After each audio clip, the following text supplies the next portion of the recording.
You said you'd choose me when the time came. The words tasted like ash on my tongue, whispered in a moonlit courtyard where promises came to die. I was a fool to believe him. To believe that Phillip Kruger, the Alpha's golden brother, would choose a wolfless guard like me. Of all the ways I'd been broken in this life, this would be the wound that never healed. But I didn't know that yet. Not standing there in the courtyard 5 nights before the Lunar Claiming, not with his hands framing my face and his voice honey-smooth with assurances. I didn't know that humiliation had a taste, copper and salt, like blood on your lip after you've bitten through it trying not to scream. I didn't know that salvation could come from the most unexpected place. That the Alpha King himself had been watching me all along. That some promises are kept in silence, and some loves are forged in the shadows before they ever step into the light. This is the story of how I went from being mocked as the broken girl, to becoming the most powerful woman in the kingdom, and finding the love I truly deserved. If you've ever been underestimated, overlooked, or told you weren't enough, this story is for you. Hit subscribe if you stand against people who treat others as disposable. Comment, I see you, if you've ever felt invisible. Let's build a community where everyone matters. Chapter 1. The training yard smelled of sweat and steel and the particular shame that belonged only to me. Dawn had barely cracked the horizon when I disarmed the first guard, my blade singing as it twisted his sword from his grip. The second came at me harder, angry now, but I was already moving, ducking under his swing, pivoting, driving my shoulder into his ribs. His weapon clattered against stone. The third guard hesitated. Smart man. Again, I said, tossing their swords back. From the corner of my eye, I caught movement on the eastern battlements. A figure in black, perfectly still. Alpha King Maximus Weiss, watching as he did most mornings, though I'd never understood why. Perhaps he found entertainment in observing the pack's only wolfless warrior, the girl who could fight like a demon but would never shift, never run beneath the moon, never be whole. Impressive, Connor. Kamari Campbell's voice dripped poison as she emerged from the barracks, her perfect blonde hair already braided for the day. Tell me, does all that skill with a blade compensate for the wolf you'll never have? Or are you still just broken? The guards shifted uncomfortably. 3 years of this, and it never got easier. The armor needs polishing, I said flatly, sheathing my blades. Unless you'd like to do it yourself, Kamari. Her laugh followed me across the yard, sharp as broken glass. I'd been 14 when I first saw Phillip Kruger. He'd been 17, all charm and easy smiles, and he'd asked my name like it mattered. For 3 years, I'd collected the scraps he offered, a conversation here, a lingering glance there, nights when he'd find me after he'd grown bored with whatever perfumed courtier had warmed his bed. You're different, Charlie, he'd say, and I'd believed him. You don't want anything from me. Because I'd wanted everything, and he'd known I'd never ask. In the armory, I polished the ceremonial breastplate until I could see my reflection, dark braid, angular features, eyes that had learned not to hope for much. The metal was cold under my fingers, heavy with the weight of service to a pack that would never fully accept me. The Lunar Claiming was 5 days away. Phillip had promised, hadn't he? In the courtyard, under the willow tree, his hands so gentle on my face. But promises were easy in moonlight. I pressed my palm against the breastplate, feeling its chill seep through my skin.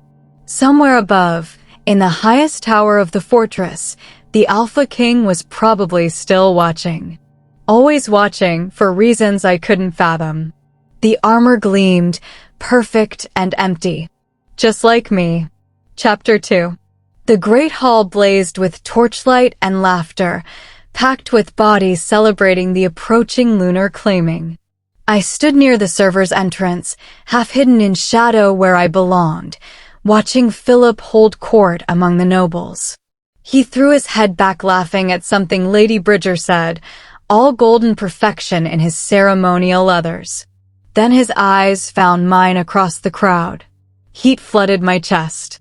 He smiled, not the public smile he gave everyone else, but something softer, meant only for me. I looked away, breathless, and found myself locked in a different gaze entirely. Alpha King Maximus sat at the high table, utterly still amid the chaos. His dark eyes held mine with an intensity that made my skin prickle, made something ancient and nameless stir in my chest. The moment stretched, taut as a bowstring, until someone spoke to him and the connection shattered. I fled to the courtyard. The willow tree's branches swayed in the night breeze, silver in the moonlight. I was pressing my palm against my racing heart when Phillip appeared, moving with that easy grace that had captivated me since I was 14. Charlie. He said my name like a prayer or a promise. His hands came up to frame my face, thumbs brushing my cheekbones. I know you've been wondering. Worrying. Phillip, let me say this. His eyes were so earnest, so blue. When the Lunar Claiming comes, when I stand before the pack, I'm going to choose you. I promise. The world tilted. You mean? I mean, I'm tired of playing games. Tired of pretending I don't see what's been right in front of me for years. He leaned closer, his breath warm against my temple.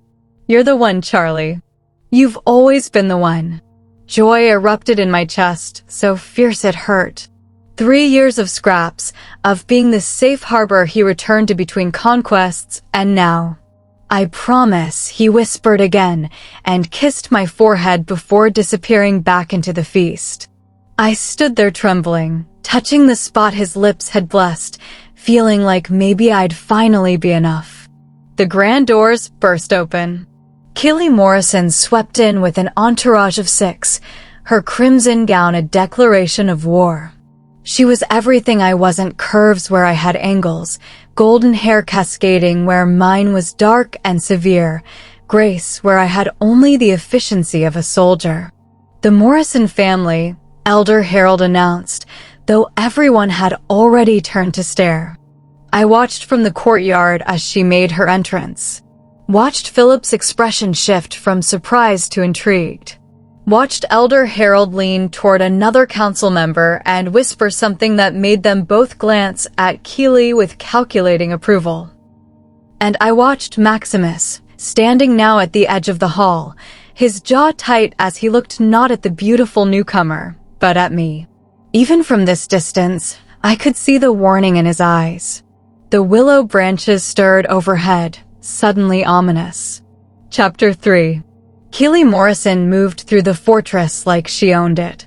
First morning, she appeared at breakfast seated beside Phillip, laughing at something he'd said. Second day, she joined him on the ramparts for his afternoon patrol. Third day, I watched her touch his arm in the library, leaning close to whisper something that made him smile. You see it, don't you? Lennox Levy caught me in the corridor, his weathered face grave. The old warrior had trained me since I was 15, never once mocking my missing wolf. She's hunting. She's calculated every move since she arrived, Charlie. The seating arrangements. The casual encounters that aren't casual at all. He gripped my shoulder. I've seen this before. Political marriages dressed up as romance. But Phillip had promised. Under the willow tree, with moonlight in his eyes, he'd promised. Except he was never where I expected anymore. Training without him. Meals without him. 5 days until the Lunar Claiming, and he'd become smoke. I found him the night before the ceremony, finally, hidden in the library's western alcove. Phillip. His name cracked in my throat. He looked up from his book, and something flickered across his face. Guilt, maybe, or discomfort. Charlie. I didn't hear you come in. You've been avoiding me. I've been busy. The ceremony preparations. You promised. I hated how small my voice sounded. In the courtyard. You said. I know what I said. He set the book down, running hands through his golden hair. It's just, pack politics are complicated right now. The Morrison alliance could be important for...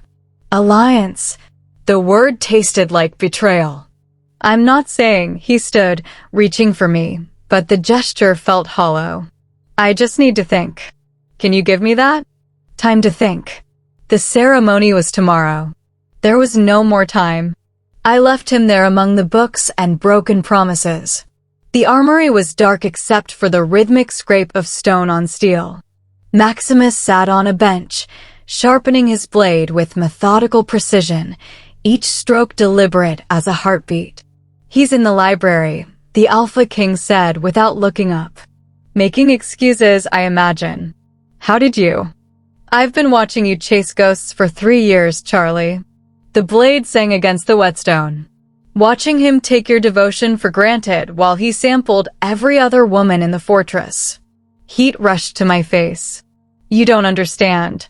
I understand perfectly. He finally looked at me, and his eyes were molten in the lamplight. You deserve someone who is certain of you. Someone who doesn't need to think about whether you're worth choosing. And what would you know about what I deserve? The words came out sharp, defensive. He set down the blade with careful control. More than you think. The air between us crackled with something dangerous, something that made my absent wolf stir like a whisper in my bones. The ceremony is tomorrow, I said, backing toward the door. Yes. His jaw tightened. It is. I fled into the corridor, my heart a wild thing in my chest, not understanding why it was the Alpha King's words that followed me into the dark, not Phillip's promises. Chapter 4. The full moon hung over the ceremonial grounds like a silver verdict. I stood among the unclaimed females, my ceremonial dress feeling like a shroud. Around us, the entire pack had gathered in a circle of torchlight and expectation. On the Alpha's platform, Maximus watched with an expression carved from stone. Beside him, Phillip shifted his weight, not meeting my eyes. The elders spoke the ancient words. One by one, males stepped forward to claim their chosen mates. Each acceptance sent ripples of joy through the crowd. Each joining was a small celebration. My turn came. I stepped into the sacred circle, my heart a drumbeat against my ribs. The whispers started immediately. The wolfless one, broken girl, why is she even here? But I kept my chin high, kept my eyes on Phillip. He would keep his promise. He had to. Phillip stepped to the edge of the platform. Our eyes met. And in that moment, I saw the truth I'd been denying for 5 days, saw the apology forming on his lips, saw the cowardice in his perfect face. This moon, he said, his voice carrying across the sudden silence, I claim no one. The ground disappeared beneath me. Laughter erupted. Not from everyone, but enough. Kamari's cackle cut through the night like a blade. Someone muttered, of course not the broken one. The whispers became a roar, a tide of mockery and pity that threatened to drown me where I stood. I was frozen in the circle, exposed and humiliated, wishing the earth would split and swallow me whole. Then Maximus moved. He descended from the platform with lethal grace, each step deliberate, his dark ceremonial leathers stark against the firelight. The crowd fell silent. An Alpha King never participated in the common claiming. Never. He stopped at the circle's edge. I claim this woman. His voice was thunder and certainty. Charlie Connor, I claim you as mine. The world tilted sideways. He extended his hand, not reaching for me, not commanding, but offering. A choice where Phillip had given me abandonment. My wolf, silent for 24 years, suddenly stirred. Not a whisper this time, but a presence, ancient and fierce, rising in my chest like dawn breaking. I placed my hand in his. Lightning struck where our skin met. Not metaphorical, actual current that arced between us, visible in the darkness. My wolf surged, not emerging but there, Finally there, recognizing something in him that made my blood sing. Maximus's eyes widened fractionally. He felt it too. This is unprecedented. Elder Harold's voice cracked with outrage. The Alpha King cannot. I am the Alpha King. Maximus didn't release my hand, didn't look away from my face. I can do exactly as I choose. And I choose her. The pack erupted into chaos, some shocked, some scandalized, some calculating what this meant for pack politics. I heard Phillip's sharp intake of breath, saw Keely's triumphant smile from the corner of my eye. But all I could feel was Maximus's hand wrapped around mine, solid and certain, and something wild finally waking up inside me. That moment when Maximus took her hand? That's what real love looks like, not pity, but choice. If you believe everyone deserves someone who chooses them without hesitation, smash that subscribe button and like this video. And comment where you're watching from. I want to know where my fellow believers in real love are from. Are you Team Maximus or Team Phillip? Let me know below. Chapter 5. The Alpha's consort chambers stole my breath. Floor-to-ceiling windows overlooked the fortress gardens, moonlight spilling across marble floors and silk tapestries. Everything spoke of power and permanence, the massive bed draped in midnight blue, the fireplace large enough to stand in, furniture that had likely cost more than I'd earned in 3 years of service. I didn't belong here. Charlie. Maximus closed the door with a quiet click. In the lamplight, his features were softer than I'd ever seen them, less king and more man. We need to talk. Why? The word escaped raw, confused. Why did you do that? He moved to the windows, his broad shoulders tense beneath the ceremonial leather. For a long moment, he just stared out at the gardens where I'd received Phillip's empty promise 5 nights ago. Your father saved my life, he finally said. 16 years ago, during the border wars. I was 20, arrogant, and I'd ridden into an ambush. Your father, Captain Connor, he pulled me from the carnage. Took 3 arrows meant for me. My throat tightened. I barely remembered my father. I'd been 8 when he died. He made me swear an oath as he lay dying. Maximus turned to face me, and the vulnerability in his eyes was startling. Made me promise to watch over his daughter. To protect you. So this was duty? The word tasted bitter. Another man acting out of obligation, not desire. In the beginning, yes. He crossed the room until he stood close enough that I could see the flecks of gold in his dark eyes. I watched because I owed your father my life. I watched you grow from a grieving child into a warrior. Watched you train until your hands bled. Watched you give your heart to someone who didn't deserve it. His jaw clenched. But somewhere along the way, it stopped being about the oath. Watching you became the best part of my day. Your strength. Your refusal to break despite everything this pack put you through. The way you fought like you had something to prove to the world. My heart hammered against my ribs. Tonight, watching Phillip humiliate you, his hands fisted at his sides. I couldn't stand there and do nothing. Not anymore. So you claimed me out of pity? I wanted the words to sound angry, but they came out small. No. He reached out slowly, giving me time to pull away, and tucked a strand of hair behind my ear. The touch sent electricity skittering across my skin.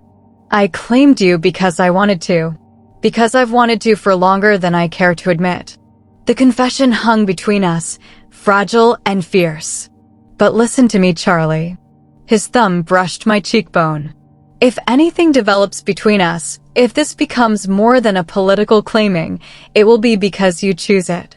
Not because I claimed you in front of the pack. Not because you're grateful. Because you want it. I stared at this man who'd been watching from the shadows for 3 years, protecting me without me knowing, wanting me without ever demanding. I don't understand you, I whispered. I know. His smile was sad and soft. But maybe you will. Chapter 6. The council breakfast was a battlefield disguised as civility. I sat at Maximus's right hand, the consort's seat, acutely aware of every stare, every whisper. Keely Morrison watched me from across the table with a smile sharp as broken glass. "Tell me, Charlie," she said, her voice honey-sweet. "How does it feel to be claimed out of pity? The Alpha King is so charitable, taking in strays." The table went silent. Maximus set down his fork with deliberate care. When he spoke, his voice was quiet, the kind of quiet that preceded violence. "Charlie is mine. Any disrespect toward her is treason against your Alpha." His eyes locked on Keely. "Choose your next words very carefully, Lady Morrison." Keely paled. Elder Harold opened his mouth to protest, then wisely closed it. "Are we clear?" Maximus asked the room. A chorus of "Yes, Alpha" rippled through the council. But I saw Phillip's expression jaw tight, hands fisted on the table, humiliation burning in his blue eyes. He'd never defended me like that. Not once in 3 years. He caught up to Maximus in the corridor after breakfast. "We need to talk." "Now." I watched them disappear toward the training yards, dread coiling in my stomach. From the armory window, I had a clear view of the confrontation. They faced each other in the empty yard, two brothers who'd always competed, now with me as the prize neither had truly wanted until the other claimed it. "This is about your pride, not her." Maximus's voice carried. "You rejected her in front of the entire pack. And you swooped in like some savior." Phillip shoved his brother's chest. "Tell me this isn't about winning. About taking something Something you what?" Maximus didn't budge. "Something you wanted? Then where were you for 3 years while she waited for scraps of your attention? Tell me, brother, if I released her right now, would you actually claim her? Or is this just your ego bleeding?" Phillip swung. Maximus caught his fist, twisted, and they collided in a fury of violence I'd only seen on battlefields. They were matched in skill, but Maximus had something Phillip lacked: absolute conviction.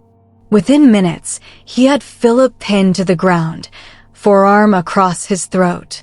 "She deserves better than both of us," Maximus growled. "But I'm going to try to be worthy of her." "Are you?" He released Phillip and walked away, leaving his brother gasping in the dirt.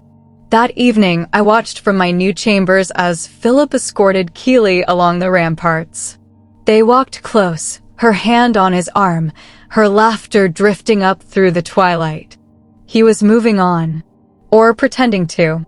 Or maybe this was what he'd wanted all along, the Morrison alliance, the perfect mate, the one who didn't remind him of his cruelty. I waited for the pain to come, the heartbreak I'd expected.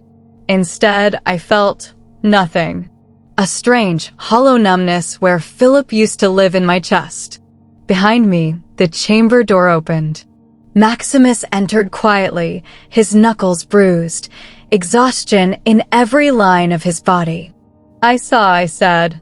"I'm sorry you had to." He moved to the window, standing beside me, careful not to touch. "He'll come around eventually. Or he won't." We stood in silence, watching Phillip and Keely disappear around the corner. And I realized with startling clarity that I wasn't watching Phillip anymore. I was watching Maximus's reflection in the glass and wondering when that had become more interesting. Chapter 7. The fire cast dancing shadows across the chambers as Maximus paced, explaining the council's resistance to our claiming. But I couldn't focus on politics when his bruised knuckles kept catching the light. "Does it hurt?" I interrupted. He stopped mid-sentence, following my gaze to his hands. Something shuddered in his expression. "It's nothing. You fought your brother because of me. I fought my brother because he needed to hear the truth." He turned away, shoulders tense. "Charlie, if you're worried about him, if you still have feelings, stop." The word came out sharper than intended. "I saw you watching him with Keely. I understand if you need time to." I crossed the room and kissed him. It wasn't gentle or tentative. It was 3 years of being invisible, being second choice, being almost enough, all of it burning away in the heat of finally being seen. My hands fisted in his shirt, pulling him down to me, and for one shocked moment he went rigid. Then he groaned against my mouth and the world ignited. His hands came up to frame my face, kissing me back with a hunger that stole my breath. This wasn't duty or obligation. This was want, raw and desperate, the kind that had been building in silence for years. He walked me backward until my spine hit the stone wall, his body a solid line of heat against mine. Charlie. My name was a prayer and a question. What are you? I wasn't watching him. I gasped between kisses. I was watching you. In the window. Your reflection. He pulled back just enough to search my eyes, his pupils blown wide, breathing ragged. You need to be certain. I won't. I can't do this if you're not certain. I'm certain that Phillip never made me feel like this. I traced his jaw, feeling the muscle jump beneath my fingers. I'm certain that you've seen me when I was invisible to everyone else. I'm certain that I want this. Want you. His control fractured. He kissed me again, deeper this time, one hand sliding into my hair while the other spanned my waist. My wolf stirred, that strange presence growing stronger, recognizing something in him that my human mind was only beginning to understand. When he finally pulled away, we were both shaking. Say the words, he commanded, his voice rough. I need to hear you say it. I choose this. I met his eyes, unflinching. I choose you. His forehead dropped to mine, his breath coming in controlled measures like he was holding himself back from something explosive. Then I'm yours, he whispered. For as long as you'll have me. The fire crackled. Outside, the moon climbed higher. And for the first time in my life, I felt chosen. Chapter 8. The dream started 3 nights after our first kiss. Running through forests I'd never seen, silver fur catching moonlight, a presence beside me, massive, black, familiar. I'd wake gasping, my skin too tight, my senses screaming. Colors were sharper. Sounds were louder. I could smell Maximus's scent, pine and steel, and something wild from rooms away. Something's happening to me, I told him on the 3rd night. His eyes darkened with understanding. Your wolf is waking. That's impossible. I'm 24. If I had a wolf, she would have emerged years ago. Unless she was waiting. He touched my face gently, waiting for the right catalyst. That night, the fever came. I woke at midnight burning from the inside out, my bones feeling like they were splitting apart. A scream tore from my throat, and suddenly Maximus was there. I hadn't heard him enter, but he was gathering me against his chest, his own heart hammering. It's happening, he said. Your wolf is coming. I've got you. The pain intensified, reality fracturing into sensation. My spine arched. My skin rippled.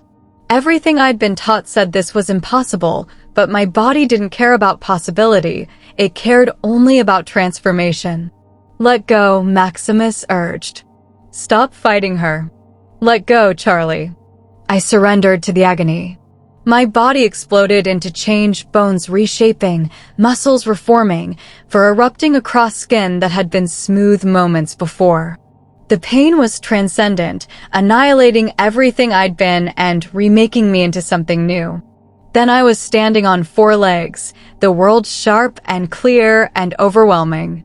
I was massive, larger than any wolf I'd seen, my fur silver white in the moonlight streaming through the windows.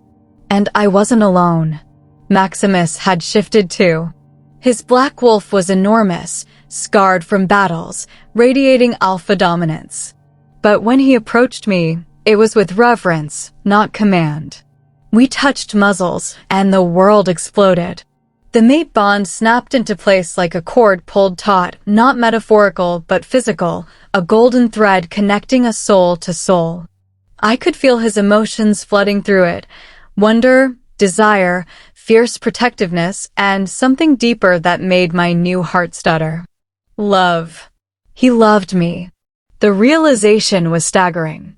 We shifted back to human form, tangled together on the floor, both breathing hard, neither willing to break contact. Charlie. His voice was wrecked. You're my mate.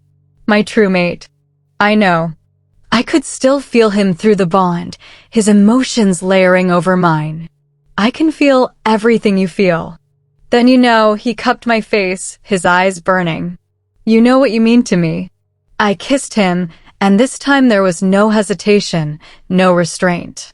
The bond sang between us as we came together, finally, completely. I felt his pleasure as my own, his love wrapping around me like armor and sanctuary both.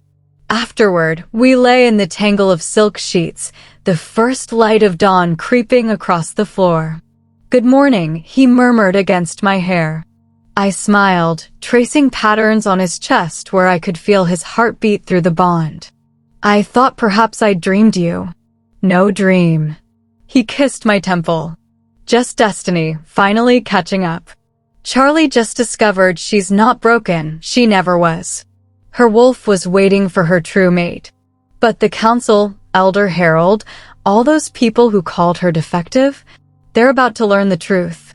If you're tired of people who judge others for being different, hit subscribe. Trolls and bullies won't. Only real ones make it to the end of this story. Chapter 9.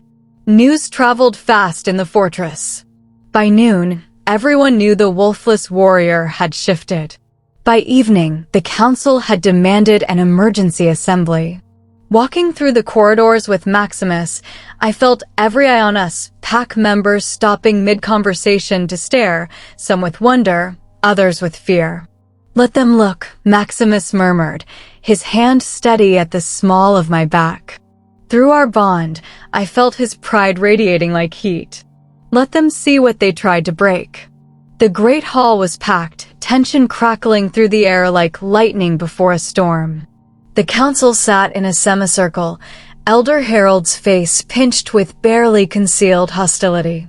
Kamari stood among the spectators, her smug expression faltering when she met my eyes. And there, half hidden in the shadows near the back, Phillip, with Keely clutching his arm. This assembly is highly irregular, Elder Harold began. We demand proof of this, alleged transformation. You want proof? Maximus's voice cut through the murmurs.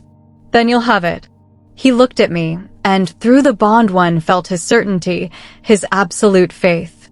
It steadied my nerves like an anchor in a storm.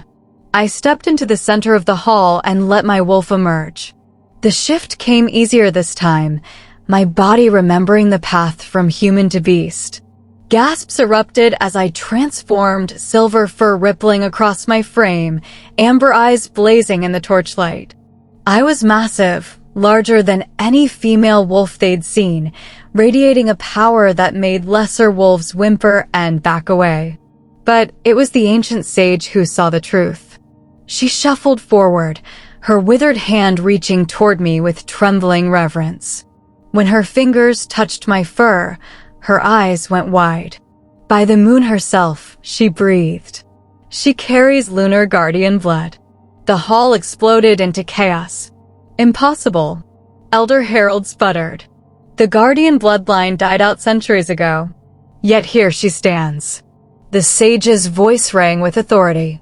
The silver fur, the size, the amber eyes, all marks of the ancient protectors. This woman carries the blood of those who once guarded the first packs, who stood between our kind and annihilation.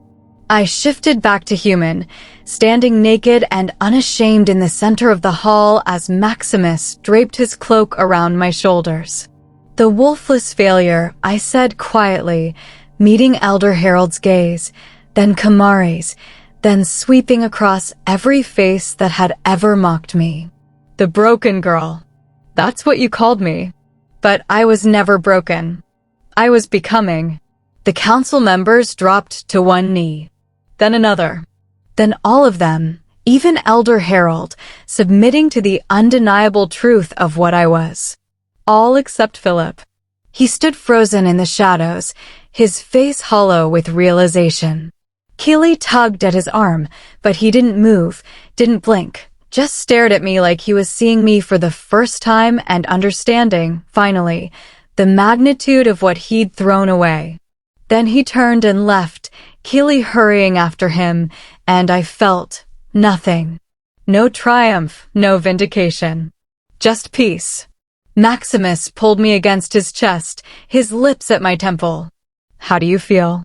I looked around the hall, at the council kneeling, at the pack members watching with awe instead of mockery, at this man who'd seen me when I was invisible. I am enough, I whispered. For the first time in my life, I know I am enough. Through our bond, his love wrapped around me like sunlight. You always were, he said. I was just waiting for you to see it too.